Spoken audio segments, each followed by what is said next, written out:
আসসালামু আলাইকুম প্রিয় দর্শক, কেমন আছেন সবাই? আজ রান্না করেছি চর্বি আর ছোলার ডাল দিয়ে আলুর দো পেঁয়াজা। খেতে এত মজার হয়েছে যে রেসিপিটা আপনারা ট্রাই না করলে বুঝতে পারবেন না। গরম তেলের ভিতরে দিয়ে দিয়েছি 3 টুকরা দারুচিনি এবং 4 টুকরা লবঙ্গ, দিয়ে দিয়েছি 2 টুকরা তেজপাতা এবং কেটে রাখা চর্বি, দিচ্ছি পরিমাণ মতো লবণ। সবগুলো উপকরণই আমি ভালোভাবে একটু নেড়েচেড়ে ভেজে নিব। কালারের জন্য দিয়ে দিয়েছি হলুদ, আবার একটু নেড়েচেড়ে মিশিয়ে নিব। আমি এই দো পেঁয়াজাটা আস্ত মশলা দিয়ে রান্না করব। কেটে রাখা আলুগুলোও আমি অ্যাড করে দিলাম। মশলা কষানোর ঝামেলা ছাড়াই আজ এটি রান্না করব।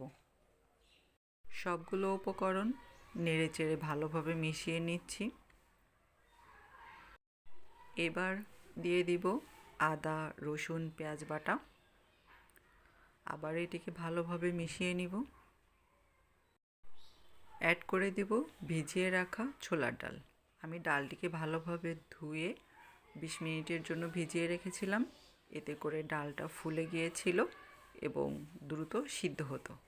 আবার একটু হলুদ অ্যাড করে দিলাম, দিয়ে দিয়েছি পরিমাণ মতো শুকনা মরিচ গুঁড়া।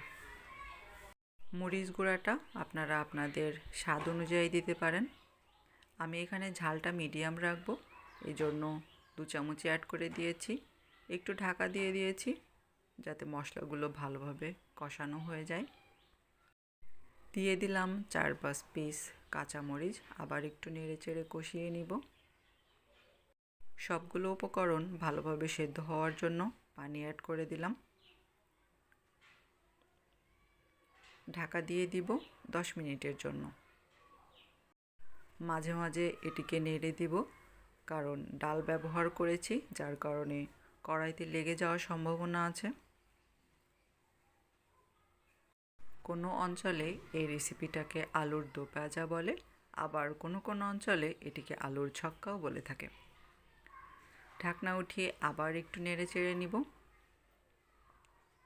এটিকে অনবরত নাড়তে হবে, না হলে ডালের কারণে এটি তলায় লেগে যাবে, আর তলায় ধরে গেলে এটি খেতে ভালো লাগবে না, পোড়া গন্ধ বের হতে পারে। এটি আপনারা ভাত, রুটি বা পরোটা যে কোনোটার সঙ্গেই খেতে পারেন। সবগুলোর সঙ্গেই এটি বেশ দারুণ লাগে। আমি এটিকে আবার ভালোভাবে নেড়েচেড়ে কষিয়ে নিচ্ছি। আমার আলুগুলো এখানে সেদ্ধ হয়ে গেছে। এবার অ্যাড করে দিব গোলমরিচ এবং এলাচ গুঁড়া।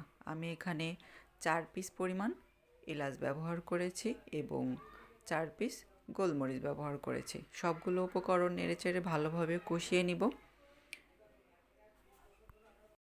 দেখুন, গ্রেভি থেকে তেল ছেড়ে দিয়েছে, তার মানে কষানো হয়ে গেছে। এবার আমি ঝোলের পানি অ্যাড করে দিব।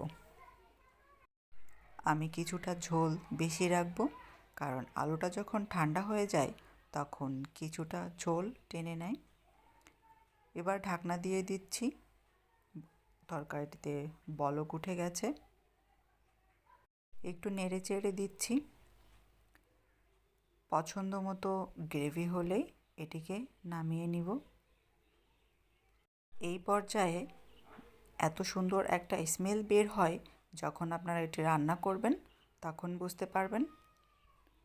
রেসিপিটি যদি আপনারা উপভোগ করে থাকেন তাহলে একটা লাইক করে দিবেন এবং কমেন্টে জানাবেন আপনাদের কেমন লেগেছে।